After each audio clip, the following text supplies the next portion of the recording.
নমস্কাৰ দৰ্শকসকল, আহিছো অন্য এটা বিষয়ৰ মাজলৈ। প্ৰধানমন্ত্ৰী নৰেন্দ্ৰ মোদীয়ে ইজৰাইল ভ্ৰমণ সমাপ্ত কৰি দেশলৈ উভতিছে।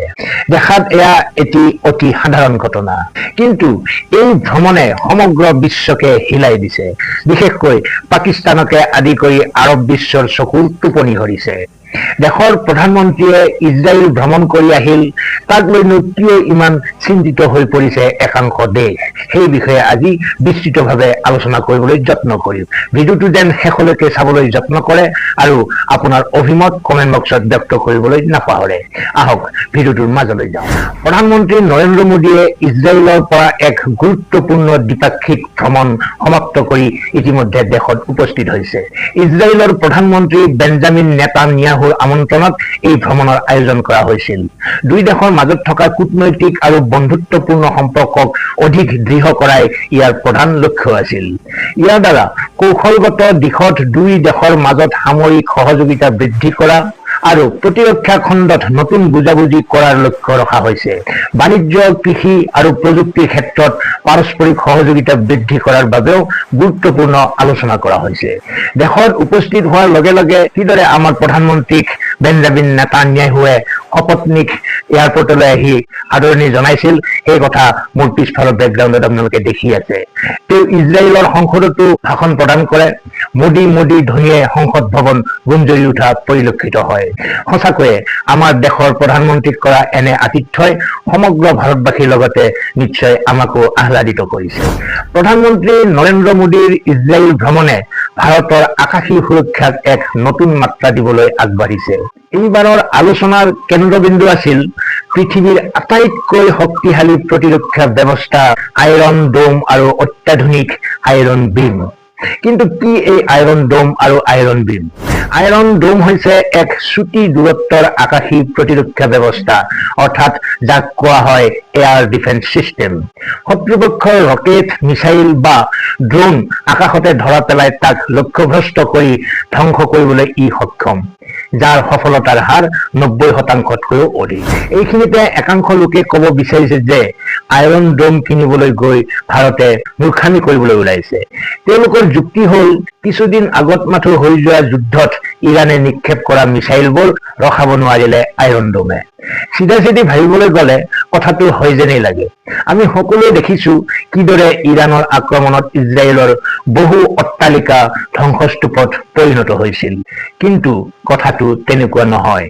আইৰন ডোম মূলতঃ চুটি দূৰত্বৰ ৰকেট আৰু মৰ্টাৰ চেল ধ্বংস কৰিবলৈ তৈয়াৰ কৰা হৈছে। ইৰাণৰ পৰা অহা দীৰ্ঘ দূৰত্বৰ বেলিষ্টিক মিছাইল ৰোধ কৰিবলৈ ইজৰাইলে এৰো আৰু ডেভিড স্লিং ব্যৱহাৰ কৰিছিল। আচলতে আইৰন ডোম এইবোৰৰ বাবে নহয়েই। ভাৰতৰ সীমান্তত বিশেষকৈ পাকিস্তানৰ ফালৰ পৰা অহা ড্ৰোন আৰু সৰু ৰকেটৰ আক্ৰমণ প্ৰতিৰোধ কৰিবলৈ আইৰন ডোম হ'ব অতি ফলপ্ৰসূ। ই 10ৰ পৰা 70 কিলোমিটাৰ দূৰত্বৰ ভিতৰত থকা যিকোনো লক্ষ্যবস্তুক ধ্বংস কৰিব পাৰে। এই আইৰন ডোমৰ বলতে ইজৰাইলে সীমামূৰীয়া দেশ লেবানন, চিৰিয়া, ইজিপ্ত, জৰ্ডান, পেলেষ্টাইন আদিৰ মাজত নিজক সুকলমে বৰ্তাই ৰাখিব পাৰিছে। বিশেষকৈ গাজাৰ পৰা হোৱা হামাছৰ আক্ৰমণৰ কথা আমি সকলোৱে জানো। হামাছে একেলগে নিক্ষেপ কৰা হাজাৰ হাজাৰ ৰকেট কিদৰে নিমিষতে এই আইৰন ডোমে নিশ্চিহ্ন কৰি আহিছে, সেই কথা বাৰু কোনে নাজানে। গতিকে চিৰ বৈৰী পাকিস্তান আৰু চীনৰ পৰা নিজক সুৰক্ষিত ৰাখিবলৈ আইৰন ডোম কিমান শক্তিশালী কবচ হ'ব ভাৰতৰ বাবে ভাবকচোন। আইৰন ডোমৰ বিষয়ে আৰু অলপ জানিবলৈ চেষ্টা কৰোঁ আহক। পুনৰ কৈছো, আইৰন ডোম হ'ল ইজৰাইলৰ এক অত্যন্ত শক্তিশালী আকাশমাৰ্গীয় প্ৰতিৰক্ষা ব্যৱস্থা, যিয়ে শত্ৰু দেশ বা সশস্ত্ৰ গোষ্ঠীসমূহৰ পৰা অহা ৰকেট আক্ৰমণৰ পৰা দেশখনক সুৰক্ষা দিয়ে। ইয়াৰ উন্নত ৰাডাৰ প্ৰণালীয়ে শত্ৰুৱে নিক্ষেপ কৰা ৰকেট বা মৰ্টাৰ তৎক্ষণাৎ চিনাক্ত কৰে। ইয়াৰ কম্পিউটাৰ প্ৰণালীয়ে ৰকেটটো ক'ত পৰিব পাৰে তাৰ হিচাপ কৰে। যদিহে ৰকেটটো জনবসতিপূৰ্ণ অঞ্চল বা গুৰুত্বপূৰ্ণ অট্টালিকাৰ ফালে আহে, তেন্তে ইয়াক ধ্বংস কৰাৰ নিৰ্দেশ প্ৰদান কৰে। আইৰন ডোমৰ আন এটা বিশেষত্ব হ'ল নিমিষতে মিছাইল নিক্ষেপ কৰি শত্ৰুৰ ৰকেটটো আকাশতে ধ্বংস কৰে, যাৰ ফলত ভূমিভাগত কোনো ক্ষয়ক্ষতি নহয়। এইবাৰ আহিছো আইৰন বিমলৈ। 2025 চনৰ ডিচেম্বৰ মাহৰ পৰা, অৰ্থাৎ আজি মাত্ৰ 3 মাহ আগৰ পৰা ইজৰাইলী প্ৰতিৰক্ষা বাহিনীয়ে ইয়াক ব্যৱহাৰ কৰিবলৈ লৈছে। ইয়াৰ পূৰ্বে ইয়াৰ চুটি দূৰত্বৰ সংস্কৰণ লাইট বিম ড্ৰোন ধ্বংস কৰিবলৈ ব্যৱহাৰ কৰা হৈছিল। ই কেনেকৈ কাম কৰে? ই 100 কিলোৱাট ক্ষমতাৰ এটা উচ্চ শক্তিৰ লেজাৰ ব্যৱহাৰ কৰে, যিয়ে 10 কিলোমিটাৰ দূৰত্বৰ ভিতৰত থকা লক্ষ্যবস্তুক পোহৰৰ গতিত ধ্বংস কৰিব পাৰে। অৰ্থাৎ ধৰি লওক আপোনাৰ হাতত এটা টৰ্চ লাইট আছে। টৰ্চটোৰে আন্ধাৰত আপুনি পোহৰ পেলাই দিলে দূৰলৈ, আৰু পোহৰখিনি গৈ য'ত পৰিল সেইখিনি ঠাই নিমিষতে ভস্মীভূত হৈ গ'ল। ঠিক একেই কাৰ্যক্ষমতা আইৰণ বিমৰো। কিমান শক্তিশালী, কিমান ভয়ংকৰ অস্ত্ৰ ভাবি চাওকচোন। এনেকুৱা এবিধ অস্ত্ৰ যদি ভাৰতৰ হাতত থাকে, তেনেহলে সীমান্তৰ সিপাৰৰ পৰা অহা যিকোনো ভাবুকিক মোকাবিলা কৰিবলৈ কিমান সহজ হ'ব ভাবি চাওকচোন। ইয়াৰ আটাইতকৈ ডাঙৰ সুবিধা হ'ল খৰচ। য'ত আইৰণ বিমৰ এটা মিছাইলৰ দাম $50,000 ওপৰত, তাত আইৰণ বিমৰ এটা শ্বটৰ খৰচ মাত্ৰ কেইডলাৰ মানহে। তদুপৰি ইয়াৰ বাবে কোনো এমুনিশ্যন বা গুলিৰ নাটনি নহয়, কাৰণ ই বিদ্যুতৰ দ্বাৰা চলে। অৱশ্যে ইমান উন্নত হোৱা স্বত্তেও ইয়াৰ এটা প্ৰধান অসুবিধা আছে, সেয়া হৈছে প্ৰতিকূল বতৰ। ডাৱৰীয়া বতৰ, কুঁৱলী বা ধূলি থাকিলে লেজাৰ ৰশ্মিৰ শক্তি কমি যায়, যাৰ বাবে তেনে বতৰবোৰত ই সম্পূৰ্ণ ফলপ্ৰসূ নহ'ব পাৰে। সেয়েহে ইজৰাইলে ইয়াক একক ব্যৱস্থা হিচাপে নহয়, বৰঞ্চ আইৰণ ডোমৰ সৈতে এটা সহায়ক স্তৰ অৰ্থাৎ ছাপ্লিমেণ্টাৰী লেয়াৰ হিচাপেহে ব্যৱহাৰ কৰি আহিছে। একেদৰে আমাৰ দেশৰো এনে বহু এয়াৰ ডিফেন্স চিষ্টেম ইতিমধ্যে আছেই, যিবোৰৰ সহায়ক স্তৰ হিচাপে অৰ্থাৎ ছাপ্লিমেণ্টাৰী লেয়াৰ হিচাপে ইয়াক ব্যৱহাৰ কৰিব পৰা যাব।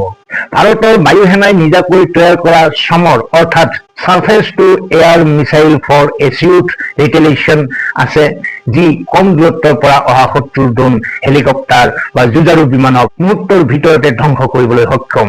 ইয়াৰ উপৰি আকাশ আছে, S-400 আছে। এতিয়া আইৰণ ডোম আৰু আইৰণ বিম অহাৰ পিছত নিশ্চিতভাৱে ভাৰতৰ আকাশত সৃষ্টি হ'ব এখন অভেদ্য দেৱাল। ভাৰতৰ বাবে এক আটাইতকৈ বিৰল সুযোগটো হ'ল ইজৰাইলে কেৱল এই সামগ্ৰীসমূহ বিক্ৰী কৰাই নহয়, বৰঞ্চ ইয়াৰ সম্পূৰ্ণ প্ৰযুক্তি ভাৰতক হস্তান্তৰ কৰাৰ প্ৰস্তাৱ দিছে। ইয়াৰ অৰ্থ হ'ল এতিয়াৰে পৰা এই অত্যাধুনিক যন্ত্ৰসমূহ ভাৰততে নিৰ্মাণ হ'ব। ভাৰতৰ থলুৱা প্ৰতিৰক্ষা ব্যৱস্থা সুদৰ্শন চক্ৰৰ সৈতে ইয়াক একত্ৰিত কৰা হ'ব। ইজৰাইলে আইৰণ ডোম ব্যৱস্থাটো আমেৰিকা যুক্তৰাষ্ট্ৰৰ দৰে সীমিত কেইখনমান বন্ধু প্ৰতিম দেশক যোগান ধৰিছে ঠিকেই, কিন্তু ইয়াৰ গোপন প্ৰযুক্তি হস্তান্তৰ কৰাৰ ক্ষেত্ৰত ভাৰতক যি অগ্ৰাধিকাৰ দিছে সেয়া কিন্তু বিৰল। দৰ্শকসকল, এতিয়া নিশ্চয় আপোনালোকে বুজিলে যে প্ৰধানমন্ত্ৰী নৰেন্দ্ৰ মোদীৰ ইজৰাইল ভ্ৰমণে পাকিস্তানৰ লগতে সমগ্ৰ আৰৱ বিশ্বৰ কিয় চকুৰ টোপনি সৰিছে। যি নহওক, সম্পূৰ্ণ ভিডিঅ'টো চোৱাৰ পিছত আপোনালোকে কি অনুভৱ কৰিলে সেয়া নিশ্চয় কমেণ্ট বক্সত লিখিব। লগতে এই সন্দৰ্ভত যদি আন কিবা গুৰুত্বপূৰ্ণ তথ্য আপোনাৰ হাতত আছে, তেন্তে কমেণ্ট বক্সত নিশ্চয় শ্বেয়াৰ